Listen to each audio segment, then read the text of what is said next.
And how did you actually get the part in the first place? I was auditioning. I auditioned for a lot of things when I was a kid. A lot of movies that you've seen I auditioned for and didn't get. But I was living in New Jersey, right over the bridge from New York City, and I was auditioning in New York City. So 3 or 4 times a week, my mother would drive me into New York City to audition, which is a very tiring and exhausting process. But, you know, Child's Play, I got the audition in New York, and then I got a call back, then I got a second call back, and then I got flown to Los Angeles to audition against 2 other people. And so that was already a little bit different than anything I had ever done. They flew me out there on a private plane to audition, so there was a lot of pressure. And my mother was actually in the audition room with me that time, which even at 6 years old didn't happen. She would wait outside, but she was in there this time. And it happened to be the scene where I say, excuse me kids, but I said Aunt Maggie is a real bitch and got what she deserved. And I didn't want to swear in front of my mother. I got very uncomfortable, so when it came up to say that line, I froze up and I said, I'm sorry, I don't remember the lines. And they said, okay, well let's start over. And we started over, and then when I got to that line, I froze up again, and I got up and I ran out of the room and I locked myself in the bathroom. And my mother came out after me and said, what's wrong? I said, I can't say that word in front of you. And so she went back and she told them, he knows all the lines, he just doesn't want to swear in front of me. And I had actually fooled them all into thinking that I had forgotten the lines. So they said, well, he can act, he fooled us, let's give him the job. So that's how I got the part. I've read as well that there was actually a true story behind the film. Is that a load of rubbish? Yeah, that's not true. That's not true. I don't think a killer has ever possessed a doll. No, I don't think it was a doll. I think it was just sort of similar to sort of the Annabelle story.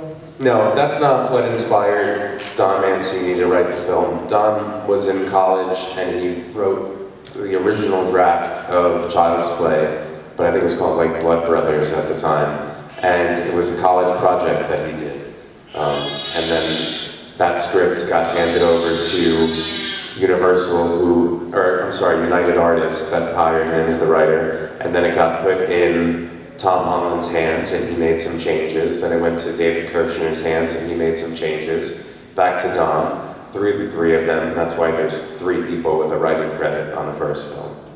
But no, it's not based on anything real. Not that I know. Where did the name Chucky come from? Apparently Charles Lee Ray is a combination of 3 serial killers. Charles Manson, and I can't remember the other 2, but it was 3 serial killers. So that's how he came up with that name. And Chucky for short, I guess was just, you know, catchy. And it has been, it caught on pretty well. So, you know, people ask me all the time why I think this film has lasted as long as it has, why we've been able to make 7 of them, why it's been a franchise 3 decades in the making. And I think it's a couple of things. I think it's because everybody has that inherent fear of the inanimate coming to life and trying to kill them. I think people have already thought that as a child, and you know, with like dolls in your room, like when the light hits them just right, it's like, did he look at me? You know, so people have that fear already. And then you take, you know, first of all, the design of Chucky is very appealing, and Brad's voice and the character that he puts into it. And Chucky's very charming. You know, you like love to hate him, and you hate loving him. But I think that's why he's had such staying power, and why it's, you know, why we were able to make part 7 in 2017. Which is still kind of hard for me to believe that we did that, but yeah. What was the hardest part about filming previous films? Yeah, the hardest part is Chucky. He gets a lot of takes. You know, for him to move the right way, if he's flipping off the camera or if he's holding a knife to my throat, it took 30, 40 times to get him to move the right way. So you're doing it all day long. And also, as an actor, if you're in the same shot as Chucky, the one time that Chucky does the right thing, that's the one they're taking. So you have to be, as an actor, you have to be on every line. It has to be the best you've ever delivered it every line. Because the one where Chucky does the right thing, that's the one they're keeping, whether you were good in it or not. Because they just spent 3 hours trying to get the doll to do something. Once he finally does it, they're keeping it. And I had little memory of that from when I was a kid, but it was very, very obvious when making the new film in Cult of Chucky. You know, the scenes that I had with the doll, I really had to deliver my best every take, because once Chucky did what they needed, that's the take they were going to keep. So that's like the most challenging part of working on these films. What was your favourite scene to film? Anytime that I hurt the doll is fun. Whether I'm setting him on fire, or melting him, or torching his face, or kicking him, you know, those are my favorite scenes to film. And tell us a little bit about the new film that you filmed recently, The Cult of Chucky. Yeah. Has anyone here not seen Cult of Chucky yet? Couple people, most of you have seen it? Awesome.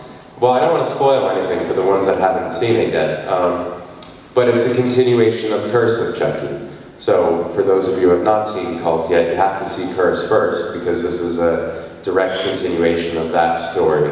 Fiona Dourif is the lead in the new film, also, who's Brad Dourif's daughter, who is a tremendous actress. And yeah, this picks up 4 years after Curse of Chucky. Nika has been committed to an asylum for the criminally insane after everyone assumed she killed her entire family, and they made her believe that she killed her entire family.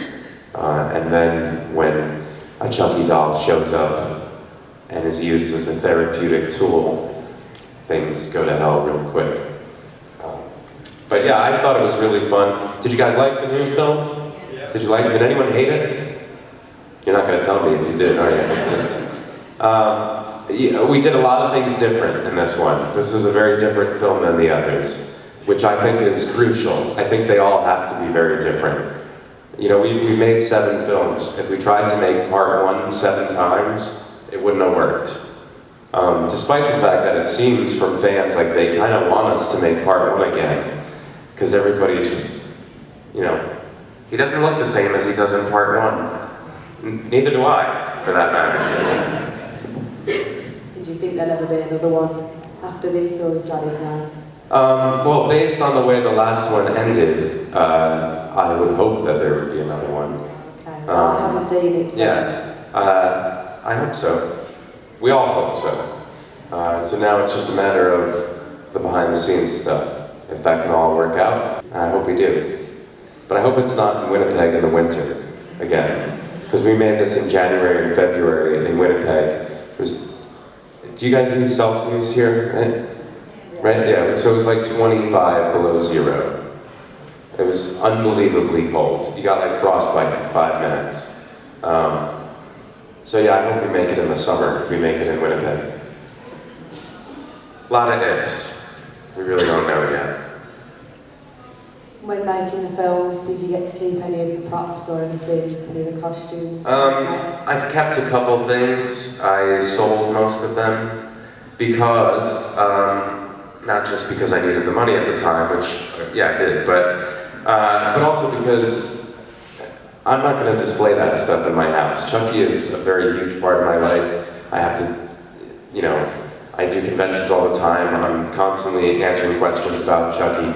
I wouldn't I wouldn't display Chucky stuff around my house. If I had an actual good guy doll, which I'm getting from the new film, yeah, I'll put that up. But like, my clothes and stuff like that, it was just in my attic in a box.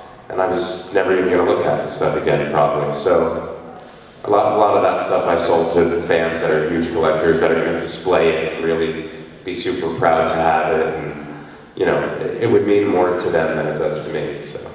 I lived it, you know, I don't really need the props. Yeah. And what else, I mean, I know obviously you've just filmed Cult of Chucky, what else do you do now, other than acting? Is there anything else? Yeah, I own a recording studio in Florida, where I live. I went to school for audio mixing and recording at a university called Full Sail in Orlando. So when I got that degree, I tried to get a job at a studio, and It's a very difficult job to get, so I ended up opening my own studio, AV Productions, which is Alex Vincent, and audio video, which is what we do. And I've been open since 2014. We've worked with over 100 artists. We've put out a couple records this year. We have an album by a band called Psycho Tribe that is really, really good. It's being released on EMP, which is David Ellefson from Megadeth's label. If there's any metal people in the crowd. So yeah, we recorded all types of music, hip-hop, solo artists, R&B, alternative bands, punk bands, rock, metal. So yeah, that's what I do full-time. I'm not an actor. I did the new Chucky film because, you know, they asked me to and I wanted to and it would be fun. And if I were offered roles in something that would be fun, I would do it. I do enjoy acting, I just hate auditioning. It's like the worst thing in the world. And it's also expensive. Like, if you want to be an actor professionally, and you want to go on auditions all the time, you need to be prepared to take off of work. If you're auditioning in New York City, you have to pay for gas, parking, and tolls, which is about $100 per audition. And you have to take off of work, so you miss whatever $100 you're going to make at work. So it's about, you know, $150, $200 per audition. And you might get one thing out of every 200 you audition for. So it's tough. You really need to commit your entire life to doing that. It has to be the only thing that matters to you. And I'm not that passionate about acting to do that, to make all those sacrifices. And I live in Florida. I don't want to live in Los Angeles, and I don't want to live in New York City. So if I'm offered parts, I enjoy it. But yeah, I won't be auditioning. I don't have any interest in being a professional actor full time. Despite my father thinking I should all the time. But. If you did sort of go back into acting, what would you want to do? What sort of character would you want to play? What type of genre film would you prefer to be in? I'd like to be the bad guy for once. I think that would be fun. I've never been a bad guy in anything that I've done. I'm always kind of like the sympathetic character. So yeah, I'd like to be like a killer or something. That would be a lot of fun. Yeah. I don't know why, but I just think it would be fun. Yeah. We'll see. And what were you, I mean obviously when you first started filming Child's Play, you were only a child yourself, but what were you sort of doing before you became sort of into the films as you grew up? Obviously not when you were 5. Colouring, probably. Not when you were 5. Yeah, I don't know, I was 5. Yeah, just making a mess. I don't know, watching Mr. Rogers. I don't know. Yeah, as a kid. When you grew up, obviously, not when you were 5. What are you asking? What do you mean? What were you doing before sort of you obviously you weren't just in Child's Play, you know, what did you do? Other acting jobs? I was on As the World Turns, a soap opera for a little while. I did a handful of commercials. I was in a couple other low-budget films. A movie called Just Like in the Movies, a movie called Wait Until Spring Bandini, a movie called My Family Treasure. I was in a bunch of commercials. From the time I was 5 till I was 13, I was in several things. And then I stopped acting completely. And then in my early 20s, I made a couple little short, crappy independent films. And then I've written like 5 or 6 screenplays. One of them was made into a film in 2013 that we shot in Florida.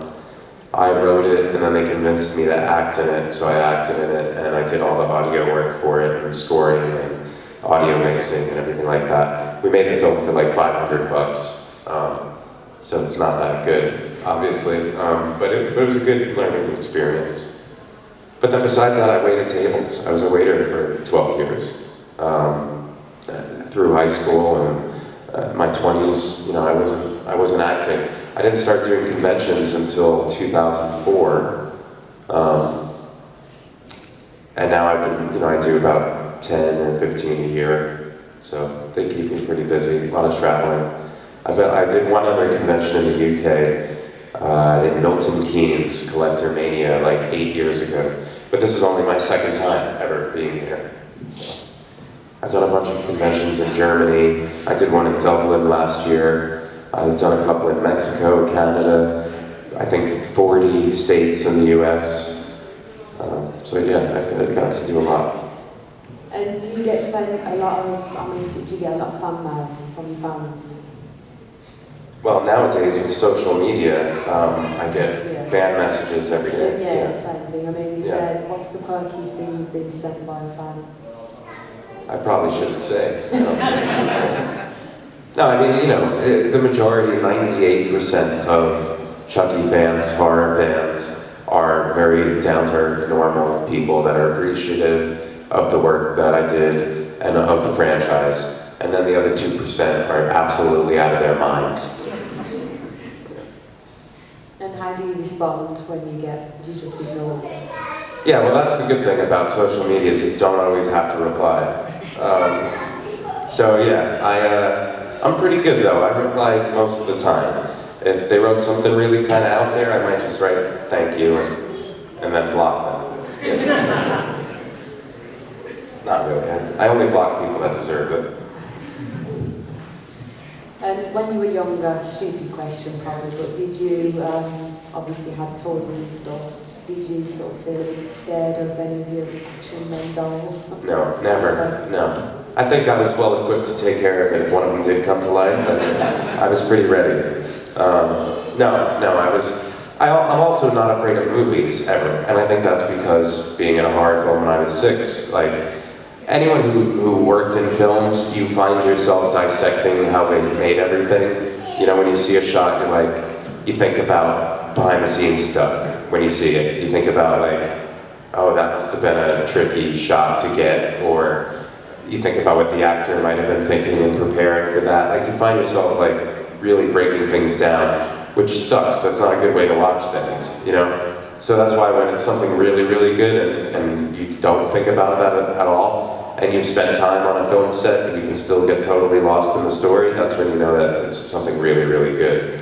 Which for me, I mean, the things that I enjoy are mostly those long dramatic series like The Sopranos and Oz and Dexter, shows like that, with really good acting, really good writing. Those are the type of things that I can get into. And what do you do to relax? And obviously, you know, you just filmed a good film and it's hard work. What do you do when you take time out for yourself? What do you enjoy? I play a lot of NBA 2K on Xbox. I live in Florida, so I have a boat and I go out fishing a lot whenever I can. It's not a fancy boat, it's like a fishing boat, but I go out fishing a lot. I have a pool in my yard that I try to hang out in as often as I can. Really just sit around and be as lazy as possible when I have time to. But I run my own business, so even, you know, when I'm not doing any convention stuff or anything, I'm working with anywhere from 10 to 20 clients at a time. And so I have to work on a mix for somebody, or I have to go record somebody, or I have to, you know, I'm mostly working on my business all the time. Yeah. And what future plans do you have? Is there anything that you've got coming up that you can tell us about? I just take things a day at a time. My future plans are to get back to the United States on Monday and drive from Jersey to Florida, 18-hour drive, and then set up my new place. I moved into a new house for one day, and then I had to leave for 35 days for these conventions. So I just put all my crap into the new house and left. So I've got a lot to do when I get home, but yeah. No, as far as acting and stuff, we'll take it as it comes. We'll see what happens. If I get offered something that I like, I will definitely consider it. If we do end up making a part 8, I hope that I'm a part of it. For those that did see Cult, I would really hate for Andy's story to end that way. So I kind of don't think it will, but you never know. So yeah. Okay, is there anybody who's got any questions for Alex? Yeah. as quick as I can. Hi. How annoying is it for Cult of Chucky when you put all that work into it and then it gets leaked online before its official release? Yeah. Horribly annoying. It's like the most obnoxious thing ever. It's not so much, because it's not really about money, like royalties and stuff, we don't make a ton of money. Like, it's not that I felt like I got screwed from money for the Blu-ray sales or anything like that. It's supposed to be like a communal experience for everybody, so we all watch the film at the same time. I waited until the release date to see the film. So yeah, 3 weeks before it's released and people are sending me messages that they just watched it on their phone with subtitles. Like, it's you know, that was not our way of wanting to show you this film. So yeah, I also find it very strange that people wanted to contact me to tell me that they watched it illegally, like I'm supposed to be happy for them. Like, oh really? You downloaded it for free? That's awesome! Like, people are really stupid, I think. But yeah, it was annoying. It was definitely, what was worse though was that they would then put like the climax of the movie on YouTube and put like the biggest spoiler of the entire film as the title of their YouTube video. It's just complete disrespect, you know. And these people would write me and say, oh, I'm a huge, huge Chucky fan. I'm the biggest Chucky fan ever. I just watched the movie on Putlocker.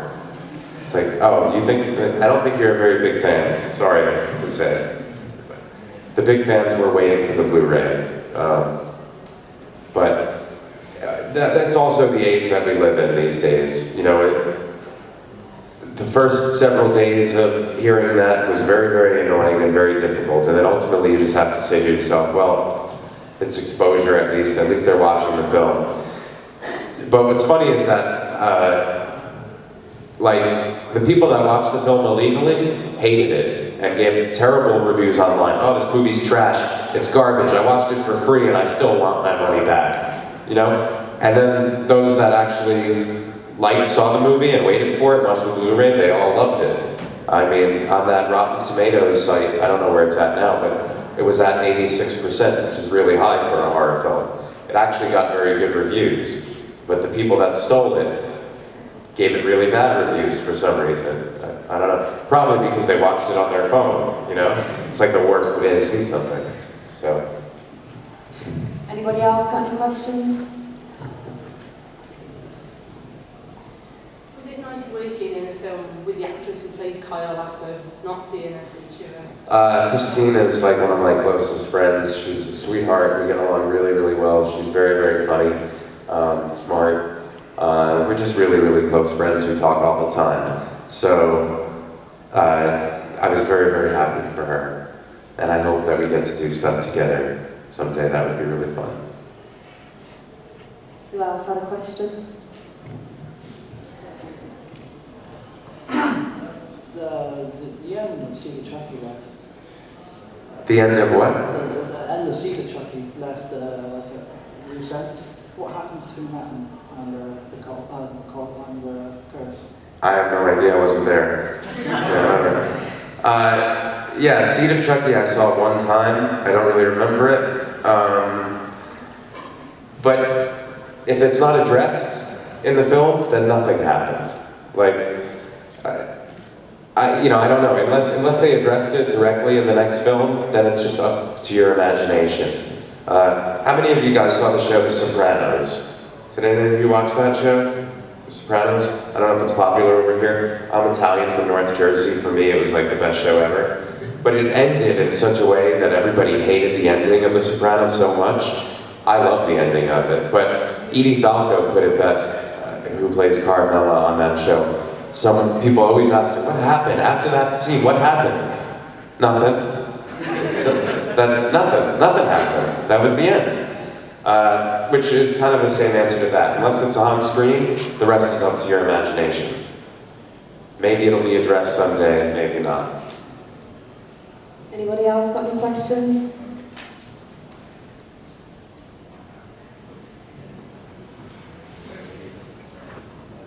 I was curious as to how you all returned to the franchise kind of about Curse, because obviously it's like post-credits scene. Was it always the plan to have you there, or had the film already been shot and then Danyl contacted you? Oh no, it was the plan from when they wrote the script of Curse of Chucky.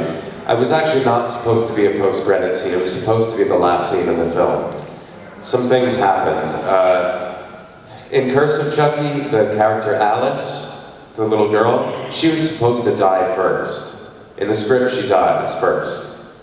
And then the studio wouldn't let us kill her. So then she just goes missing for a while. And then they had to put her scene at the very end, which pushed my scene to after the credits and pushed it right off the Netflix version and pushed it onto unrated version only. So yeah, but that was not, the original plan was it was supposed to be the last scene of the film. Who else has got any questions? Obviously we've had Freddy versus Jason. If you could pair Chucky off against anyone, who would it be? It's a common question, and I'm not going to say Leprechaun because I'd be really silly. I'd be so silly. I think Freddy, honestly, just because I like Freddy, and I think someone said something once like, in Freddy's nightmares, there's Chucky. So it could be interesting. It will never happen, by the way. I don't expect Chucky to ever be in a Versus film. It's wishful thinking more than anything. To you, maybe. I'm not wishing for it.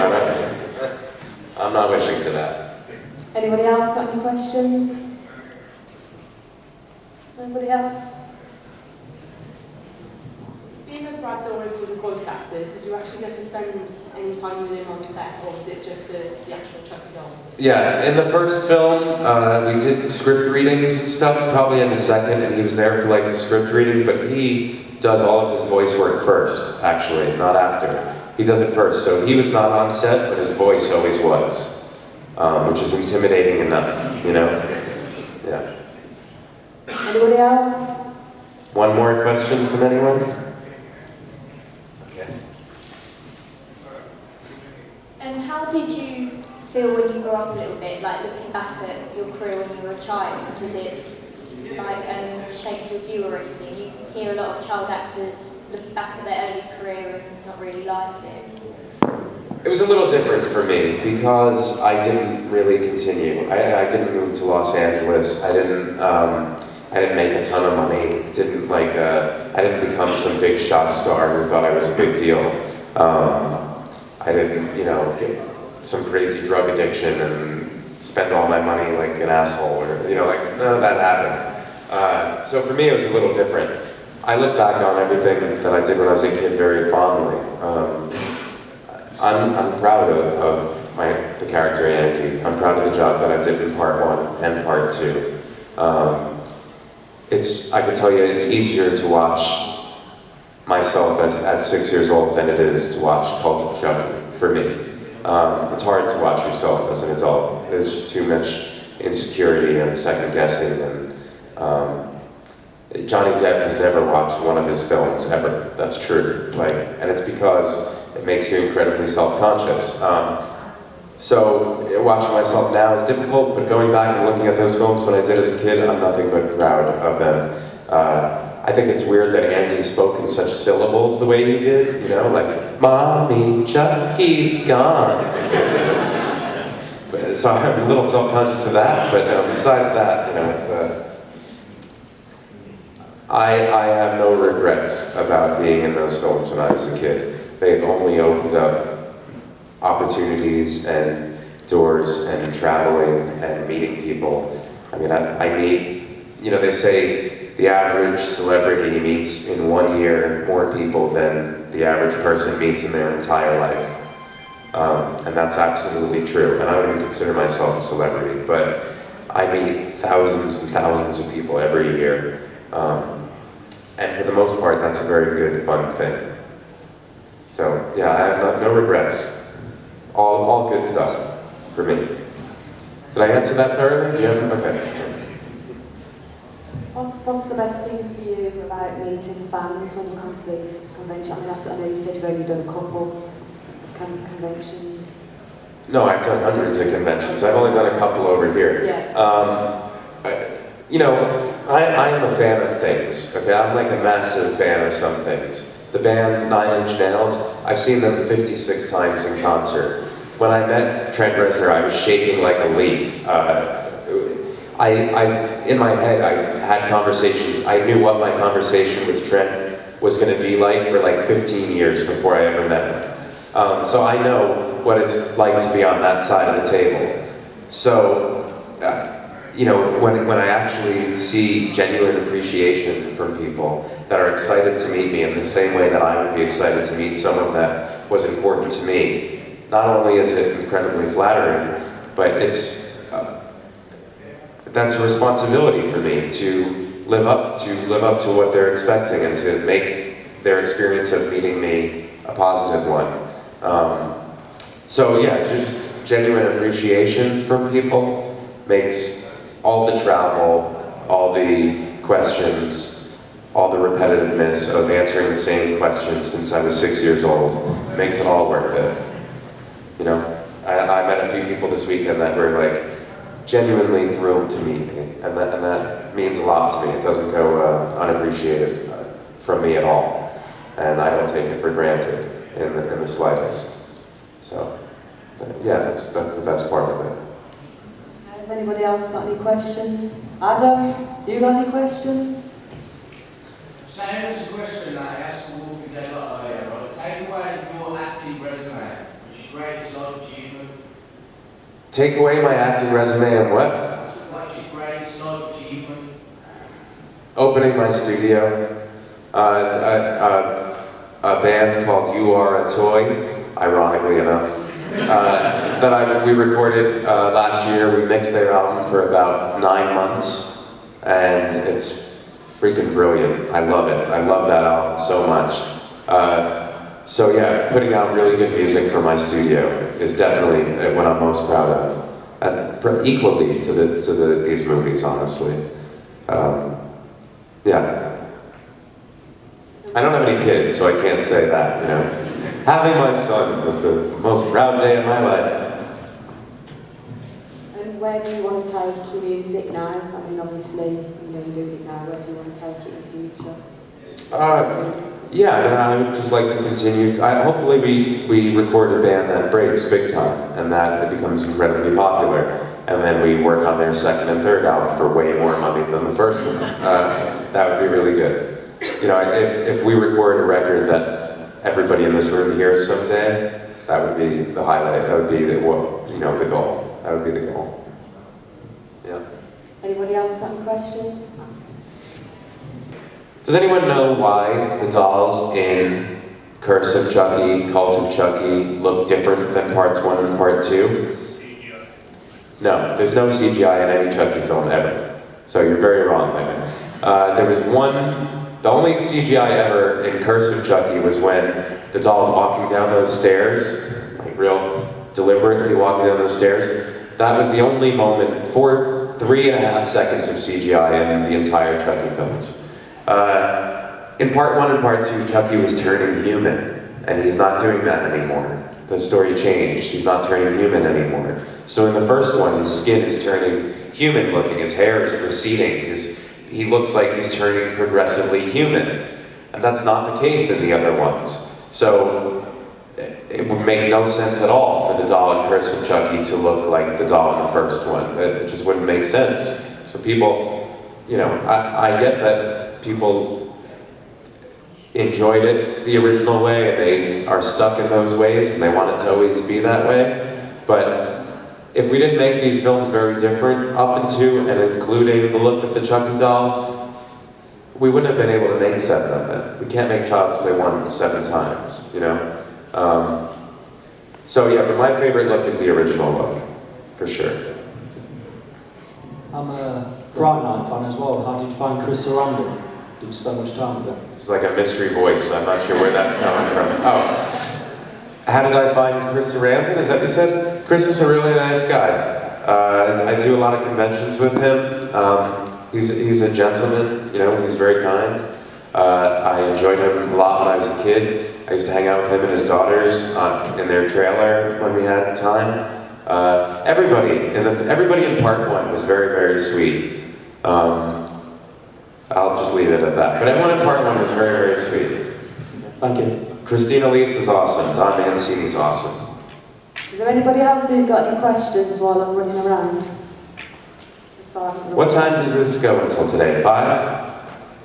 This finishes in about probably a few minutes. No, not this. I mean, Oh, like five. the whole thing. 5? Yeah, 5. All right, so I'll be at my table. If you guys have any questions that you didn't want to stand up and ask here, come to my table. If you didn't get an autograph yet and you want one, come to my table, and I'll be there until this is over. So, okay? Okay. Thank you guys very much.